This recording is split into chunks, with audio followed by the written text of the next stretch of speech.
È ritornato Alberto Commisso con Raffaele Padrone.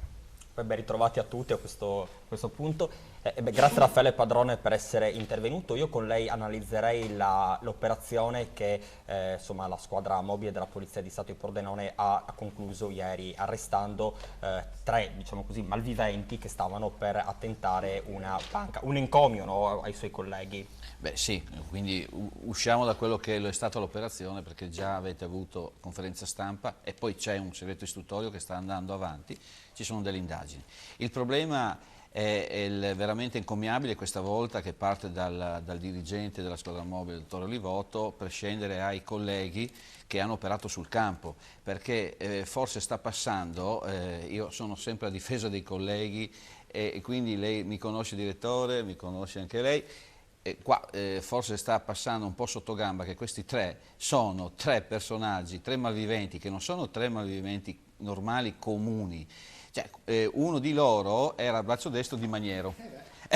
Uno di loro, cari signori, si trovava lì libero perché con le nostre leggi, con le nostre possibilità, nonostante avesse già ammazzato una guardia giurata, ferita una nell'87, quindi oggi aveva 53 anni, nell'87 aveva già partecipato a una rapina che portava all'uccisione di un camionista, aveva sparato contro la polizia stradale già nel 2003 e aveva preso 20 anni, oggi si trovava lì.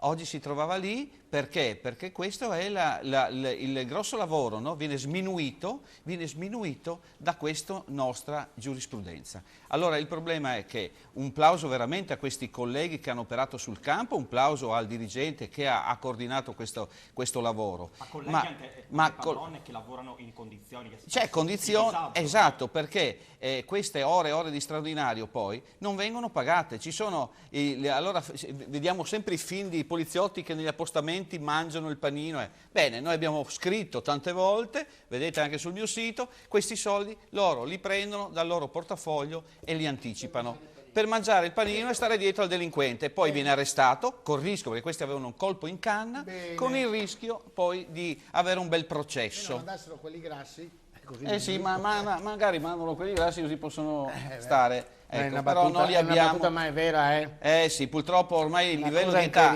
è oltre 50 anni, quindi vedete voi.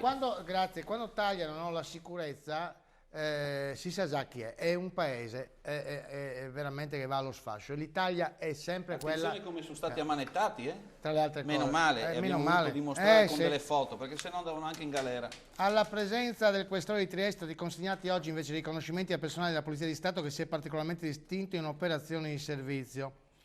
Allora, riconoscimenti assegnati agli ispettori capo Sandro Bernard e Franco Costa, al sovrintendente capo Nicola Paoli, al sovrintendente Massimiliano Cescon, agli assistenti capo Antonio Bramato, Stefano Brana, Alessandro Pipan, Andrea Poropat, Gianni Pulin, Giorgio Rosoling, Pierangelo Stocco e Massimiliano Ugo, agli assistenti Maurizio Bruni, Roberto Conte, Mauro Vendramini e all'agente Gianluca Marchese.